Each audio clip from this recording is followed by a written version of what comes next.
क्या ईरान ने भारतीय जहाजों को छोड़ने के बदले भारत के सामने कोई शर्त रखी है? क्या भारत ने ईरान के कुछ टैंकरों को बंधक बना रखा है? दरअसल मिडिल ईस्ट में बढ़ते तनाव के बीच एक खबर आग की तरह फैली कि ईरान ने भारत से अपने 3 जहाजों के बदले भारतीय जहाजों को सुरक्षित रास्ता देने की डील मांगी है। लेकिन भारत सरकार ने इस पर जो कहा है उसने पूरी कहानी ही बदल दी। आखिर क्या है हॉर्मुज स्ट्रेट का ये पूरा विवाद और भारत ने इस पर क्या कुछ कहा है, देखिए इस रिपोर्ट में। मामला तब शुरू हुआ जब रॉयटर्स ने सूत्रों के हवाले से ये दावा किया कि ईरान ने भारत के सामने एक स्वैप डील यानी कि अदला बदली का प्रस्ताव रखा है। रिपोर्ट में कहा गया कि भारत ने ईरान से जुड़े 3 जहाजों असफाल्ट स्टार, अल जाफजिया और स्टेलर रूबी को अवैध गतिविधियों के आरोप में रोक रखा है। दावा ये था कि ईरान ने कहा है आप हमारे ये 3 जहाज छोड़ो, हम हॉर्मुज स्ट्रेट में फंसे आपके जहाजों को सुरक्षित रास्ता देंगे। अब भारत की तरफ से इस पर करारा जवाब सामने आया है। इस रिपोर्ट पर भारत सरकार ने तुरंत एक्शन लिया। विदेश मंत्रालय के प्रवक्ता रणधीर जायसवाल ने इन रिपोर्ट्स को पूरी तरह से बेबुनियाद और बकवास करार दिया है। रणधीर जायसवाल ने 2 टूक शब्दों में साफ किया, इस तरह की कोई चर्चा ईरान और भारत के बीच नहीं हुई है।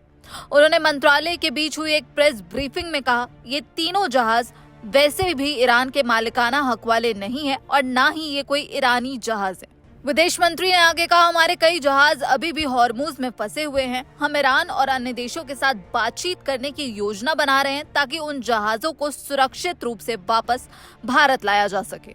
साथ ही उनकी तरफ से ये भी जानकारी दी गई है कि हॉर्मुज स्ट्रेट में फंसे सभी 22 भारतीय जहाज सुरक्षित हैं। इस बीच अगर विदेश मंत्री एस जयशंकर के बयान की बात करें तो उन्होंने एक इंटरव्यू में ये बताया कि भारत ईरान से लगातार संपर्क में है और हॉर्मुज दुनिया का सबसे अहम समुद्री रास्ता है जहां से दुनिया का 20% तेल व्यापार होता है। भारत का मानना है कि ईरान को अलग थलग करने के बजाय उसके साथ सीधी बातचीत करना ज्यादा कारगर है। हालांकि विदेश मंत्री एस जयशंकर ने ये कहा कि अभी कोई परमानेंट सिस्टम नहीं बना है, लेकिन एक एक करके जहाजों को सुरक्षित निकालने का काम जारी है।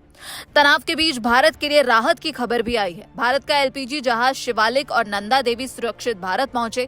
इसके अलावा कच्चे तेल की एक बड़ी खेप लेकर जग लाडकी भी भारत पहुंच गया है। ये दिखाता है कि भारत अब एक्शन मोड में है। भारत की डिप्लोमेसी काम कर रही है और ऊर्जा सुरक्षा को लेकर सरकार पूरी तरह अलर्ट है।